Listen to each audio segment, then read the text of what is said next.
आप सबका यहां बहुत बहुत स्वागत। नमस्कार। कैसे हैं आप?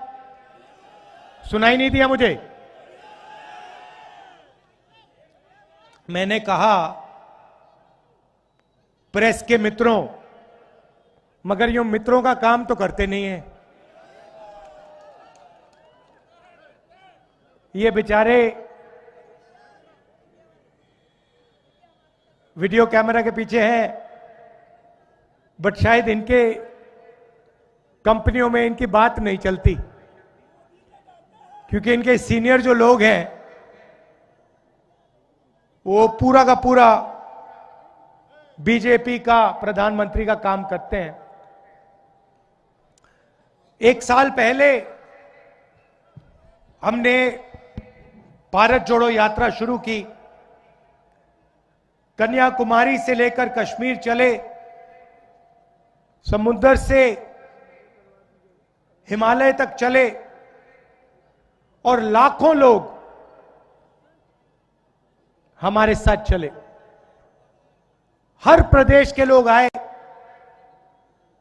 और भारत जोड़ो यात्रा में से एक बहुत सुंदर नारा निकला। एक लाइन में वो कांग्रेस पार्टी की विचारधारा किसी को भी समझा देता है। नफरत के बाजार में मोहब्बत की दुकान खोलनी है। और मैं जानता हूं कि हमारे जो कार्यकर्ता हैं, हमारे जो नेता हैं, अपनी जिंदगी में, अपने काम में इस लाइन का पालन करते हैं। हमारी कोशिश होती है कि हम नफरत ना फैलाएं, हिंसा ना फैलाएं, मोहब्बत, भाईचारा फैलाएं। आप देखो, कांग्रेस पार्टी के किसी भी नेता का, कार्यकर्ता का चेहरा देखो, मुस्कुराता हुआ चेहरा दिखेगा आपको। धक्का लग जाता है, गिर जाता है, चोट लग जाती है, टांग टूट जाती है, तब भी आपको बड़ी सी मुस्कान दिखाई देगी। और बीजेपी का कार्यकर्ता होता है, उसको कुछ भी ना हो, वो ऐसे देखता है सबको घूर घूर के, खुश नहीं होता, मुस्कुराता नहीं है। उनके आप नेता देख लो, मोदी जी की फोटो देख लो, अमित शाह जी की फोटो देख लो, मोहन भगवत जी की फोटो देख लो, इंटरनेट पे देखो, गूगल सर्च करके अगर एक मुस्कुराती हुई फोटो दिख जाए मुझे भेज देना, मैं ढूंढ रहा हूं उसे। गुस्से में रहते हैं। जब हमने ये यात्रा पूरी की, पता लगा कि हिंदुस्तान का डीएनए मोहब्बत का डीएनए है। ये नफरत, इसमें नफरत है ही नहीं, इस देश में नफरत है ही नहीं। तो एक सवाल उठा, ये जो बीजेपी के लोग नफरत फैला रहे हैं, हिंसा फैला रहे हैं, लोगों को लड़ा रहे हैं, इसका कारण क्या है? ये हो क्यों रहा है? और लाखों लोगों से मैंने सवाल पूछा, किसानों से, मजदूरों से, युवाओं से, और यात्रा में बात समझ आई कि इस देश में गरीबों के खिलाफ, किसानों के खिलाफ, मजदूरों के खिलाफ, छोटे व्यापारियों के खिलाफ हर रोज अन्याय होता है।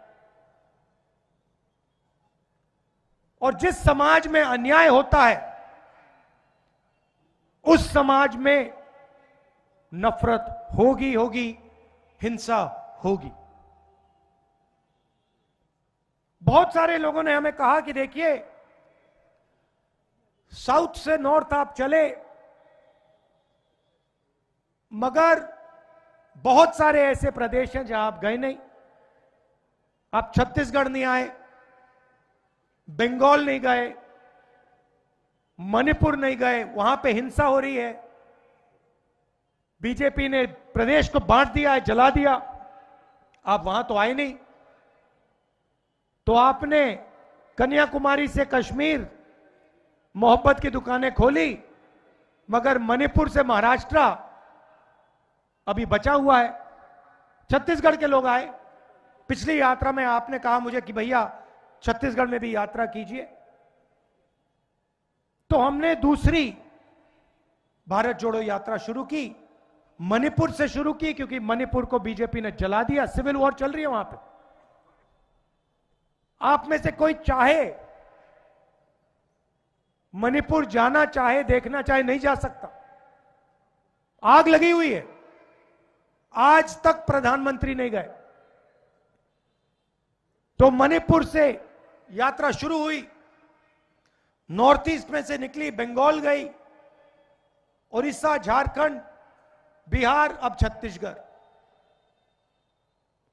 और पिछले कुछ दिनों से हम छत्तीसगढ़ से निकल रहे हैं, आदिवासी इलाके से निकल रहे हैं। रोज हम आपकी बात सुनते हैं, 6-7 घंटे। आज सुबह हमने किसानों से बात की, कल आदिवासियों से बात की, यहां पे जो अदानी जी आपकी जमीन छीन रहे हैं, जिनकी जमीन ली जा रही है, उनसे बातचीत की। जो आपके दिल में डर है, कठिनाइयां हैं, वो हम सुनने आए। और शाम को 6-7 घंटे सुनने के बाद हम 15-20 मिनट जैसे आज भाषण कर रहे हैं, वैसे आपको भाषण करके अपनी बात रख देते। तो 2 तरीके के अन्याय हो रहे हैं, 5 अन्याय है, मगर 2 सबसे बड़े अन्याय हैं। एक है आर्थिक अन्याय और दूसरा है सामाजिक अन्याय। आर्थिक अन्याय में बेरोजगारी फैल रही है, 40 साल से सबसे ज्यादा बेरोजगारी आज है हिंदुस्तान में। हो क्या रहा है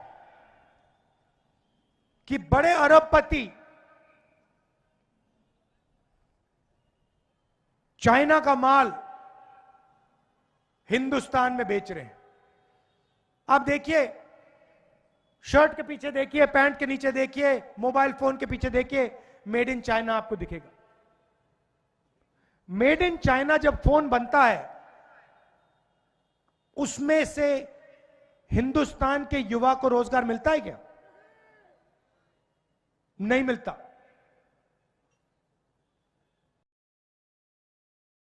छोटे व्यापारियों को नरेंद्र मोदी जी ने नोटबंदी और जीएसटी से खत्म कर दिया। रोजगार छोटे व्यापारी, स्मॉल और मीडियम बिजनेस वाले लोग देते हैं, जो छोटे कारखाने चलाते हैं, छोटी मैन्युफैक्चरिंग करते हैं, हैंडलूम का काम करते हैं, ये लोग रोजगार देते हैं।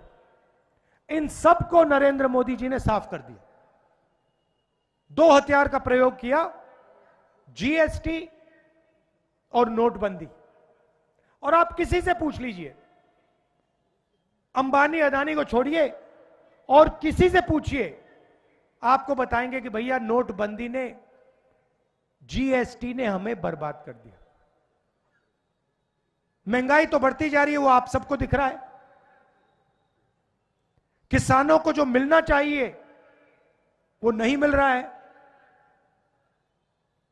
आज किसान दिल्ली की ओर चले जा रहे हैं, पैदल जा रहे हैं, उनको रोका जा रहा है, उन पे टीयर गैस चलाई जा रही है, उनको जेल में भरा जा रहा है। और वो क्या कह रहे हैं? सिर्फ ये कह रहे हैं कि हमारी मेहनत का फल हमें मिलना चाहिए। स्वामीनाथन जी को बीजेपी की सरकार ने भारत रत्न दिया, मगर जिस चीज के लिए स्वामीनाथन जी ने अपनी जिंदगी दी, हिंदुस्तान के किसानों के लिए जो उन्होंने मेहनत की, जो स्वामीनाथन जी ने कहा, उसको करने के लिए तैयार नहीं है। इसका क्या मतलब है? स्वामीनाथन जी ने अपनी रिपोर्ट में साफ कहा है कि किसानों को लीगल राइट एमएसपी की मिलनी चाहिए। वो बीजेपी की सरकार नहीं कर रही है। तो मैं आपको यहां जो खारगे जी ने कहा उसको दोहराना चाहता हूं कि इंडिया की सरकार आएगी तो हम एमएसपी की गारंटी हिंदुस्तान के किसानों को देंगे। जो स्वामीनाथन रिपोर्ट में लिखा है वो हम पूरा करके आपको दे देंगे। और ये हमारी शुरुआत है। हमारा मैनिफेस्टो बन रहा है, उसमें हमारा डिस्कशन चल रहा है। ये हमने आपको सिर्फ पहली बात बोली है। इसके आगे भी हम अपने मैनिफेस्टो में किसानों के लिए, मजदूरों के लिए काम करने जा रहे हैं। दूसरी बात सामाजिक न्याय की है। मैं आपसे अगर सवाल पूछूं, इस देश में कितने पिछड़े लोग हैं, आप बता सकते हो? कोई मुझे बता सकता है कि पिछड़ों की इस देश में कितनी आबादी है? बताइए। 50%। मतलब हिंदुस्तान में 2 व्यक्तियों में से 1 पिछड़े वर्ग का है। बहुत गहरी बात बोली है मैंने। आधी आबादी पिछड़े वर्ग की है। दलित कितने?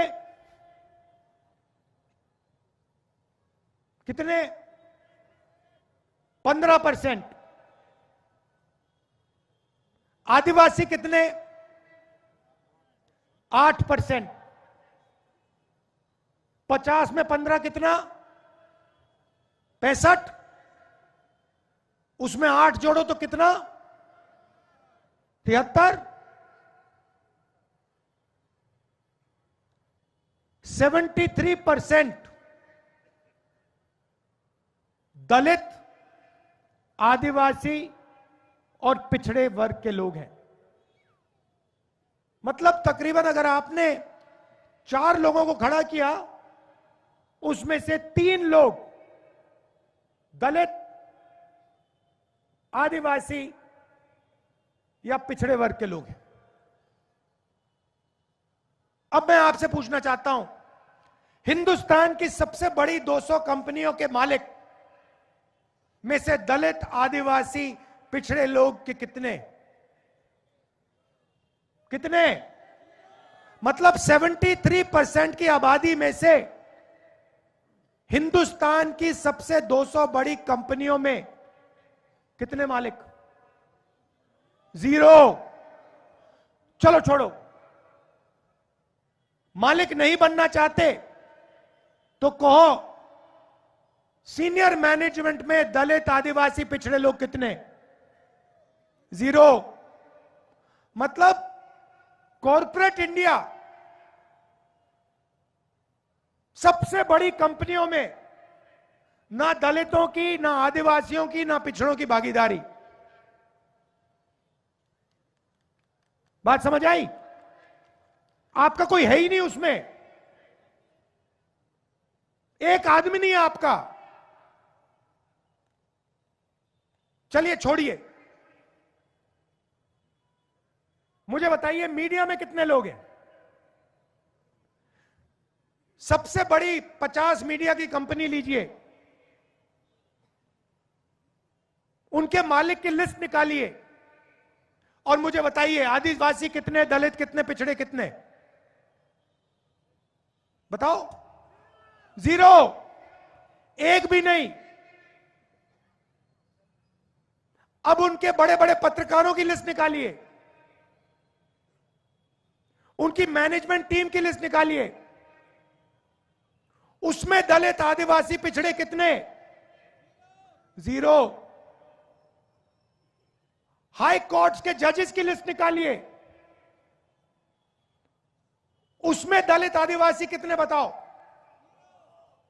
मैं बताता हूं, मेरे पास है 650 हाई कोर्ट जजेस में से 10 आदिवासी, 23 एससी,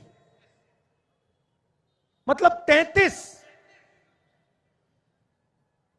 650 में से। चलिए छोड़िए, कोर्ट छोड़ दीजिए, मीडिया छोड़ दीजिए, कॉर्पोरेट इंडिया छोड़ दीजिए, मुझे बताइए प्राइवेट अस्पतालों के मालिक कितने? 0। चलो वो भी छोड़ दीजिए, मुझे बताइए प्राइवेट कॉलेजेस और यूनिवर्सिटी बड़ी बड़ी जो हैं, मणिपाल जैसी, इसके मालिकों में से ओबीसी, दलित, ट्राइबल कितने? 0। चलो ये भी छोड़ दो, कहो हमें ये नहीं चाहिए, हम देश के 73% हैं, हमें नहीं चाहिए। ठीक है, हिंदुस्तान के बजट को 90 अफसर बांटते हैं, आईएएस अफसर हैं। बजट आप लोग देते हो, कहां से आता है बजट? कैसे? जीएसटी। आप उतनी ही जीएसटी देते हो जितना अदानी देता है। गरीब किसान अगर चिप्स का पैकेट खरीदेगा, वो उतनी ही जीएसटी देगा जितनी अदानी देता है। जीएसटी आपके जेबों से आ रही है।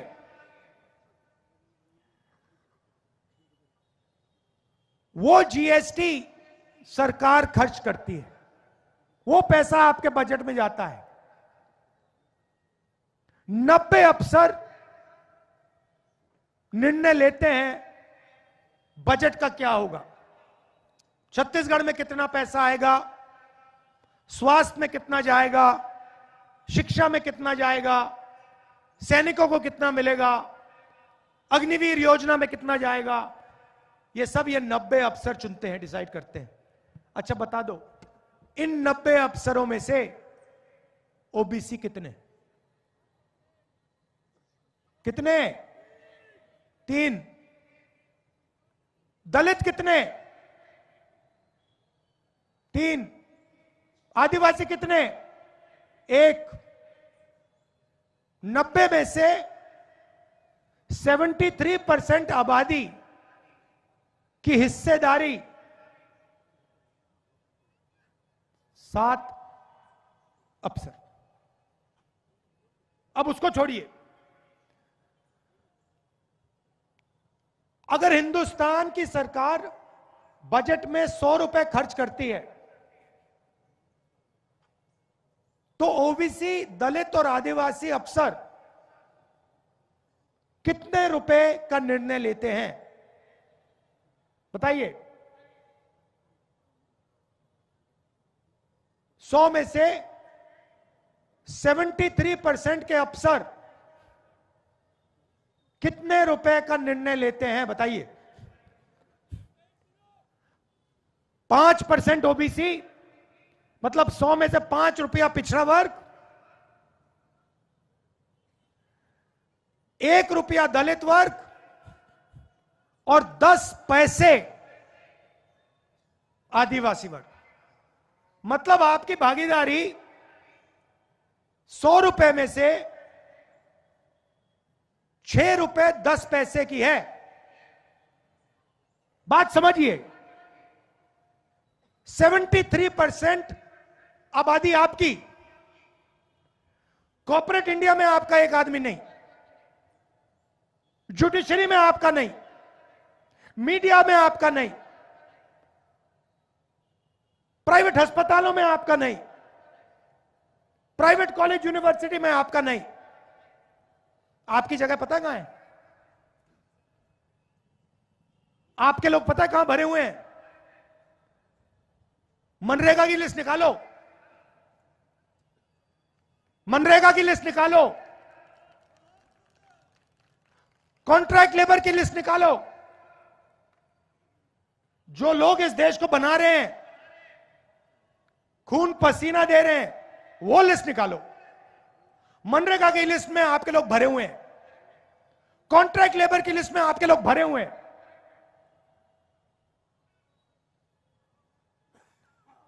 ये हो रहा है हिंदुस्तान में। इसीलिए यात्रा में हमने न्याय शब्द जोड़ दिया है।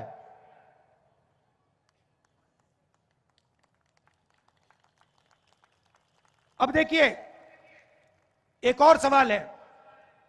हिंदुस्तान की सबसे बड़े 200 कंपनियों में गरीब जनरल कास्ट के कितने? 0। मीडिया में गरीब जनरल कास्ट के कितने? 0।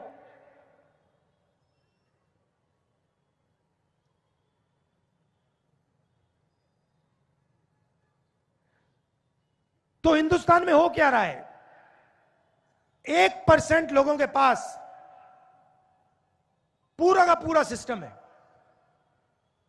आप जीएसटी से पैसा देते हो, आपका पैसा निकलता है,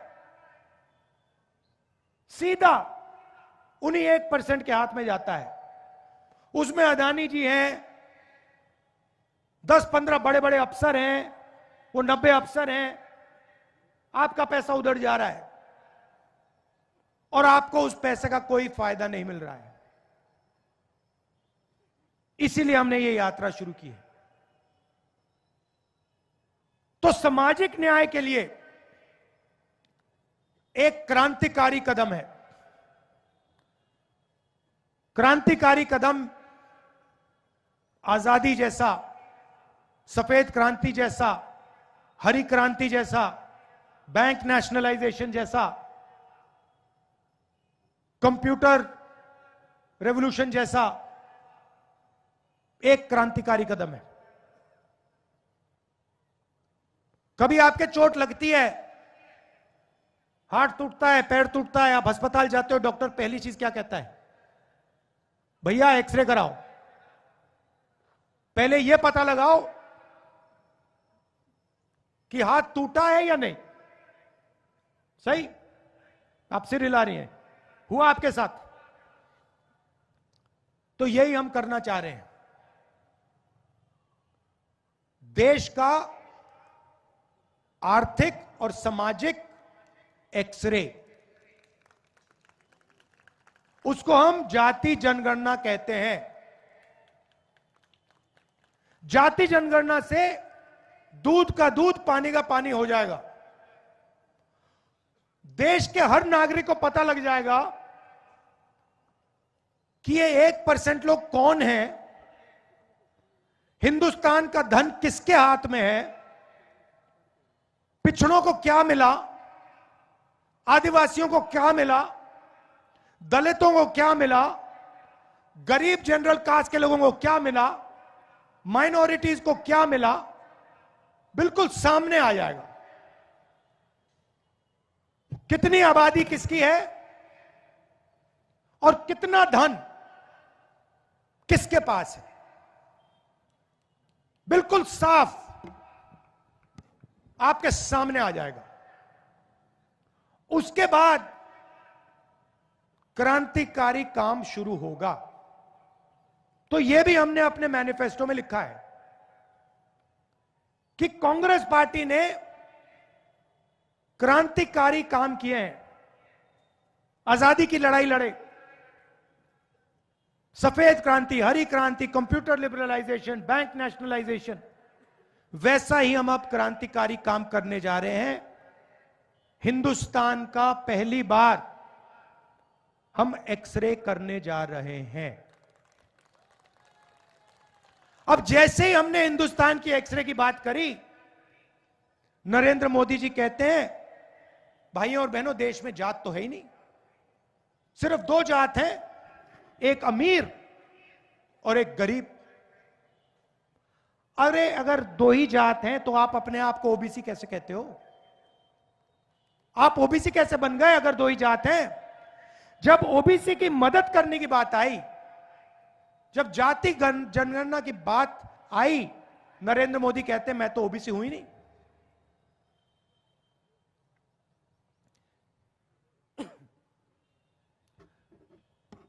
तो ये आज मैं आपसे कहना चाहता था, सामाजिक और आर्थिक अन्याय के खिलाफ हमारी लड़ाई है। इसलिए हमने ये यात्रा की। आप सब आए, आपने अपनी शक्ति, अपनी ऊर्जा इस यात्रा में डाली। आपने छत्तीसगढ़ में मोहब्बत की दुकानें खोली। इसके लिए आप सबको दिल से धन्यवाद करता हूं। और जो हमारे कार्यकर्ता हैं, जो हमारे बब्बर शेर छत्तीसगढ़ में घूम रहे हैं, मैं आप सबका दिल से धन्यवाद करता हूं कि आप हमारी विचारधारा के लिए लड़ते हैं। और जो आज मैंने आपको कहा वो आप छत्तीसगढ़ की जनता को बताइए। धन्यवाद। जय हिंद। न्याय का हक मिलने तक।